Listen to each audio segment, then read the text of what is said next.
pessoal, como prometido é devido, estamos agora na pausa, né, a hora do almoço, e vamos tentar trocar uma ideia, uma conversa aqui com o nosso mais velho, que eu acho que a experiência dele tem muito a acrescentar para nós, uma vez que ele já trabalha há mais tempo aqui na construção civil e ele conhece. Na verdade, nós queremos entender um pouco de como era, né, nos anos passados, como é agora, no presente. Nós somos a nova geração de imigrantes, mas já teve uma outra onda, já teve uma outra geração aqui. Mas antes de começarmos, gostaria que você deixasse o seu like, deixasse o seu comentário, o que você gostou, o que não gostou também. As críticas são importantes. E não se esqueçam de subscrever o canal. E bora! Cota Carlos, na tua opinião, o que mudou, né, há uns anos atrás e o que melhorou, né, melhor dizendo, aqui na construção civil, trabalhador da construção civil em Portugal? E pode falar também há quanto tempo tu já trabalha nessa área? É assim, com relação que mudou para bem, é o seguinte: vamos primeiramente começar a falar na segurança social, né? Sim. Praticamente a área social do trabalhador na obra. Antigamente, falo eu, a partir dos anos 90, nós, por exemplo, na obra, nós trazíamos um tacho, que na altura chamava-se gamela, em que nós tínhamos que, aquilo era de alumínio, nós tínhamos que, quando eram 11 horas, saía sempre alguém, que é para fazer o fogo, fazia o fogo, e a gente metia nossas gamelas na fogueira e aquecíamos assim a nossa comida. Aquecíamos a nossa comida e nos alimentávamos. E era mais ou menos isso. Agora, com relação à segurança de trabalho, na outra hora, e também pronto, também não tínhamos refeitório. Isso é bem dizer, não tínhamos refeitório. Nós comíamos ao ar livre, comíamos dentro da obra, dentro das instalações, onde a gente comia. E era mais ou menos isso com relação à área social. Agora, com relação às normas de trabalho, segurança social, segurança de trabalho, praticamente era escasso, porque na altura ainda não tinha assim muitos técnicos de segurança de trabalho que faziam inspeção nas obras. Não era muito exigido biqueiraço, nem luva, se bem que Também são as botas, não? Sim. Exatamente. Se bem que já havia, né, no caso, por exemplo, falo eu, das empresas grandes que eu conheci, por exemplo, como a Teixeira Duarte, Mota e companhia, já eram empresas já idôneas, esses já tinham praticamente as condições criadas, já tinha refeitórios, já tinha, por exemplo, na Mota e companhia, tínhamos mesmo um refeitório, íamos no campo trabalhar, depois o carro nos recolhia, íamos para o refeitório, íamos, sim senhor, mas isso é empresas grandes, é de renome, né? Agora, quando se tratava de empresas pequenas, isso praticamente não tinha essas condições. Mas eu estava a falar já com relação à segurança do trabalho. Não era exigido biqueiras de aço, luvas e essa coisa toda. E também, conforme a gente trabalhávamos em péssimas condições. Por exemplo, uma vala de 100 metros lineares, nós fazíamos aquilo, cavávamos aquilo, e praticamente com as mãos. Com a força do braço? Sim, com a força do braço. O trabalho braçal. Tal chamada pá e pica. Era assim. E como naquela altura já havia, sei que hoje em dia quase que não existe, conta-se aos dedos a presença de jovens portugueses na obra. Naquele tempo era a mesma coisa ou havia maior adesão de jovens brancos? Assim, portugueses, né? Portugueses na obra sempre existiu. Sempre existiu. E eu penso que na outra hora até existiu mais. Certo. Existiu mais, mas eram mais velhos. Jovens eram poucos, mas havia sempre jovens na construção civil. Mas na altura era mais velhos, encarregados, trolhas, carpinteiros, ferrageiros, os eletricistas já havia sempre portugueses na obra. Sim. Mas acabaste de dizer também que vocês usavam muito o trabalho braçal.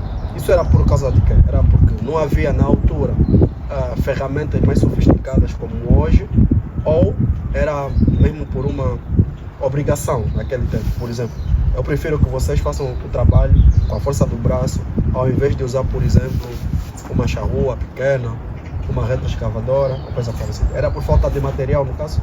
É assim, eu não digo que era por vontade própria as empresas mandaram-nos a fazer esse trabalho. Não. É porque na altura ainda havia poucas empresas de construção civil ricas. Certo. Sim, havia pouco português rico. Havia, sim senhora, empresas ricas, mas havia poucas empresas ricas, porque, no meu ponto de vista, eu penso que a riqueza dos portugueses, na sua maioria, aquela emancipação do microemprego, microempresas, né? Certo. Tanto vai mesmo na construção civil. Começou mais nos anos em que Portugal entrou na comunidade europeia. Então estamos a falar de um período em que Portugal também ainda não fazia parte da União Europeia. Exato.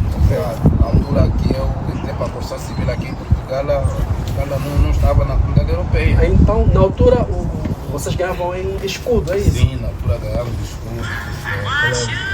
Um pouco de história. E na altura, é isso que eu estava a dizer, as empresas não tinham assim grandes condições para poder meter condições na obra, porque para se fazer o trabalho era feito tudo à mão. Vejamos uma coisa, por exemplo, essa empena, conforme tu vês desse prédio, nós rebocávamos tudo isso à mão, fazia-se reboco, tanto faz o interior, rebocava-se os tetos, tudo feito à mão. Era tipo chamada metragem. O pessoal trabalhava metro, se bem que até hoje ainda trabalha-se metro, né? Mas já não é assim conforme se trabalhava noutra hora, era tudo feito à mão. E também havia poucas empresas que também tinham gruas. Por quê? Às vezes os orçamentos que eles faziam não cobria, que era para poder instalar ou alugar uma grua dentro da obra. Então os trabalhos eram todos feitos à mão. E isso que eu estava a dizer, as empresas que tinham essas condições já eram empresas idôneas, que tinham direito, que contratavam aluguer de gruas. Agora, empresas mais pequenas, vejamos uma coisa, por exemplo, a altura desse edifício de 3, 4, 5 andares, 6 andares a 7. Nós, para rebocar essa empena, tínhamos que fazer isso com guincho, com roldana, a balde. Por quê? Porque não havia condições e a gente fazia bem, né? É mais ou menos isso. Então isso implica dizer que, embora ainda seja um pouco, né, difícil, quando dizemos difícil é por demandar esforço físico e tudo mais, a geração atual já usa menos força braçal para trabalhar, né? Então, Choia, você é privilegiado, não tem motivo de queixas, ouviu? Ele aqui, o mais velho aqui, cavavam, faziam valas à mão com o pai enxado e rebocavam um prédio de 3, 4 andares ou mais. 5, 7 andares mesmo. Com as mãos. Então podemos perceber aqui que há uma certa evolução. Mas saindo agora um pouco do campo profissional, vamos ainda para um pouco do campo social. Falaste um pouco disso. Bem, é uma pergunta que muita gente faz e não temos como fugir. Notava-se muito racismo na altura. Qual a diferença dos dias anteriores dos dias atuais? Portugal já é mais receptivo para os imigrantes ou ainda continua um certo afastamento? Do teu ponto de vista? Como vocês eram tratados? Como são tratados? Do meu ponto de vista é assim. Portugal sempre foi um país acolhedor, isso sim. Mas é tal coisa, não é? É a mesma coisa, por exemplo, você recebe o seu primo em casa, não é? Recebeste o seu primo em casa chega e começa a brincar com os teus brinquedos. Certo. Então você tem a tendência a fazer ciúme, porque você não conhece bem o teu primo. Certo. Então, quando tu vês o seu primo a brincar com a tua camisa, então tu a vestir a tua camisa porque a tua mãe autorizou, quer dizer, a mãe, digo já o governo autorizou que nós entramos. Certo, bela analogia. Exato, mas o filho em casa não entende essa vertente. Sim. Tenta fazer ciúme do primo. Certo. Então, é mais ou menos isso que eu digo. Por quê? Porque nós chegamos aqui, é aquela reciprocidade. O povo português, de nascença. Ele é acolhedor, sim, é acolhedor. Mas é tal coisa. Existe aquele ciúme, não é? Sim. Existe aquele ciúme. Porque não estavam habituados com aquela avalanche toda de imigração. Então havia aqueles ciúmes e tal. Quer dizer, eu digo ciúmes, porque vejamos uma coisa, porque eu não posso generalizar. Sim. Não posso generalizar, porque uns comportavam-se bem e outros comportavam-se mal. Então é tal coisa, aquilo que eu disse do ciúme, uns entendiam melhor, outros entendiam menos. E pronto, mas convivia-se.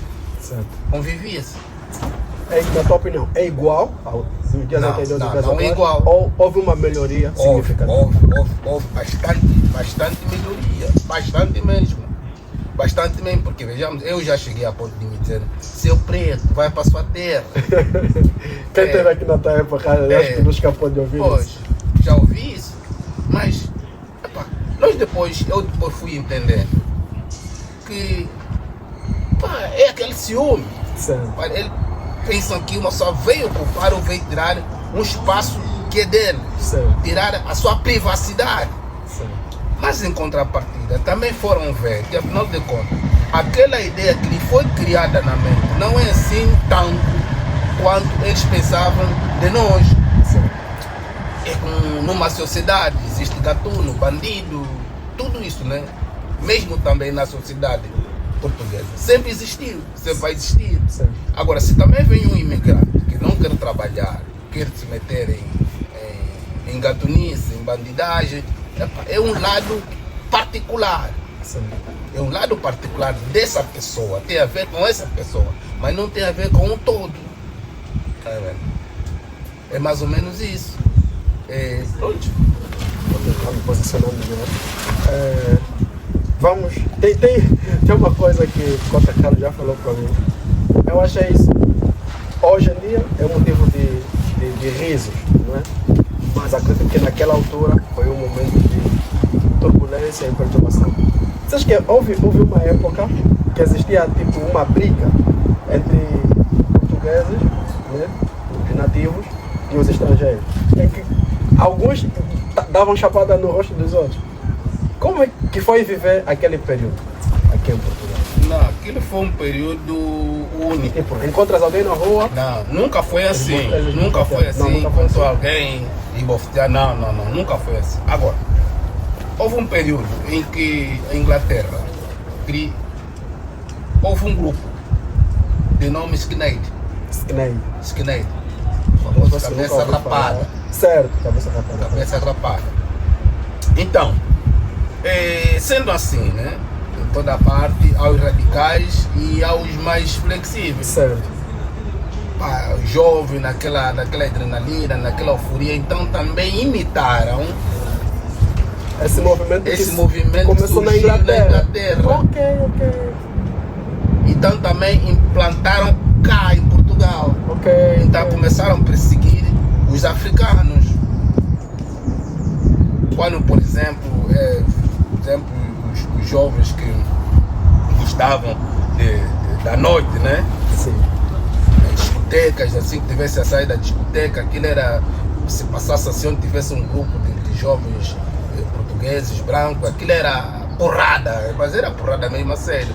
Mas depois, não era só de noite, mesmo de dia também, depois aquilo já começou a alastrar-se, bairro mais bairro, então só assim que depois a comunidade a comunidade cabo-verdiana, a comunidade cabo-verdiana, porque foram eles quem começaram também a se defender. Já se defenderam. Então também criou-se um grupo. Começou-se também por um grupo de manifestantes para acabar, tentar esquecer essa avalanche que estava a ver como é que eu ia dizer? Radicalismo? Sim, radicalismo, sim. Então também aquilo era assim, dentro olho por olho, você também se encontrasse. E depois não, quer dizer, para chamar a atenção, os africanos já não estavam só a bater jogos, até senhora, velhos. Quer dizer, então foi assim que depois o governo português, isso aqui está-se a tornar, vai uma repercussão muito para além do esperado, né? Quer dizer, também se bem que o governo português não tem nada a ver com isso, não tinha nada a ver com isso. Isso é mesmo aquele radicalismo, não é? Aquela adrenalina, aquela euforia, querer imitar, extremismo. E pronto, depois o governo interviu e aquilo acabou. Acabou assim, conforme começou e conforme acabou. Do nada começou, do nada acabou. E a partir daí já nunca mais houve aquele extremismo, porque encontraram um preto foi espancado, quer dizer, mas é tal coisa. Existia sempre aquelas coisas esporádicas, por exemplo, você está num meio onde há briga, você às vezes arranjou briga. Claro, havia lutas, havia aí discotecas, sei lá, mas não era como aquele chamado, porque não, esse é o grupo X e vamos estar, não. Isso tinha acabado mesmo. Bom, então, daqui a pouco tens horas aí? Acho que deve ter. Olha, daqui a pouco voltamos ao trabalho. Gostava que deixasse assim considerações finais, do teu ponto de vista, como que se ganha na construção civil, dá para viver, ganha-se bem, ganha-se mal. Tipo, uma espécie de consideração final para os mais jovens lá que nos assistem, tem interesse em vir para Portugal. Do meu ponto de vista, o ganhar muito ou ganhar bem é relativo. Certo. É muito relativo. Okay. Agora, se você me dizer assim, como é que tu te sentes aqui com relação à tua terra, eu também diria o seguinte: eu na minha terra também me sentiria melhor, mas é tal coisa, isso é por força maior. Mas, comparando, que eu penso até que nesse momento não existe comparação, porque aqui mesmo é melhor. Eu acho que as condições daqui dá para trabalhar e dá para poder aguentar a família. Sim. Suprir com as necessidades. Sim, suprir com as necessidades diárias, necessidade básica, dá para fazer isso. Eu penso que o meu ponto de vista é isso. Agora, os que estão lá intencionam vir, que venham. Se houver possibilidade de vir, que venham. Porque eu conheço a realidade da nossa terra. Vale a pena aqui do que lá. Porque nós temos força de trabalho, mas não existe trabalho. Sim. Nós queremos ver a nossa pátria boa, independente de tudo. Fora da opressão. Porque, vejamos uma coisa. Eu sou um dos indivíduos que eu já naquela altura